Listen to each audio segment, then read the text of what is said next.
Ռուսաստանի եւ Ամերիկայի Միացյալ Նահանգների նախագահներ Վլադիմիր Պուտինի եւ Դոնալդ Թրամփի հանդիպումը պետք է բովանդակալից լինի եւ կախված լինի ուկրաինական հակամարտության շուրջ բանակցություններում առաջընթացից, հայտարարել է ԱՄՆ պետքարտուղար Մարկո Ռուբիոն։ Նա նշել է, որ չնայած երկու երկրների միջև գործակցության հնարավոր ոլորտներին ուկրաինական ճգնաժամը շարունակում է մնալ հարաբերությունները բարդացնող հիմնական գործոնը։ Պետքարտուղարը նաեւ մտահոգություն է հայտնել Մոսկվայի եւ Վաշինգտոնի միջև ԱՄՆ նախկին նախագահ Ջո Բայդենի վարչակազմի ժամանակ կապերի կորստի կապակցությամբ։ Նրա խոսքով նույնիսկ սառը պատերազմի տարիներին ԽՍՀՄ-ի եւ ԱՄՆ-ի միջև պահպանվում էին կապի ուղիներ, որոնք այժմ գրեթե չեն գործում։ Մեկնաբանելով ռուսական եւ ամերիկյան պատվիրակությունների միջև անցած բանակցությունները, նա նշել է, որ հանդիպմանը տարածքային հարցեր չեն քննարկվել։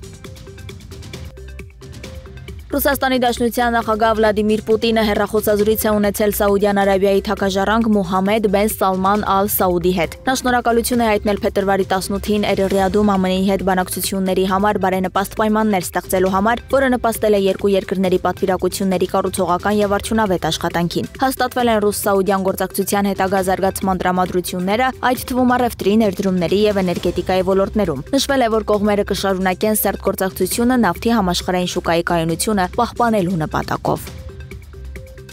Թել Ավիվից հարավ գտնվող Բեթյամ քաղաքում ավտոկայանատեղիում գիշերը պայթեցվել է 3 դատարկ ավտոբուս, ինչն ըստ ոստիկանության ահաբեկչական գործողություն է եղել։ Այս մասին հաղորդում է The Times of Israel պարբերականը, միջադեպի հետևանքով տուժածներ չկան։ Ոստիկանությունը չեզոքացրել է ավտոբուսներում գտնվող եւս 2 չպայթած սարք, որոնք հայտնաբերվել են Հարեֆան Հոլոն քաղաքում։ Պայթուցիկ սարքերն ունեցել են թայմերներ, ըստ լրատվամիջոցների սարքերը պետք է պայթեին փետրվարի 21-ի առավոտյան, երբ ավտոբուսներում արդեն ուղևորներ կլինեին, սակայն դրանք շուտ են պայթել։ Ոստիկանությունը հայտնել է, որ պայթուցիկների վրա կար գրառում եւ որ հարձակումն ամենայն հավանականությամբ կազմակերպվել է Հորդանան գետի արևմտյան ափից։ Աղբյուրները հայտնել են, որ հարձակման մեջ ներգրավված է արևմտյան ափին գործող ահաբեկչական բջիջ։ Իսրայելի վարչապետ Բենյամին Նեթանյահուն ըստ նրա գրասենյակի Իսրայելի պաշտպանության բանակին հրահանգել է արևմտյան ափին զանգվածային գործողություն սկսել ահաբեկչական կենտրոնների դեմ։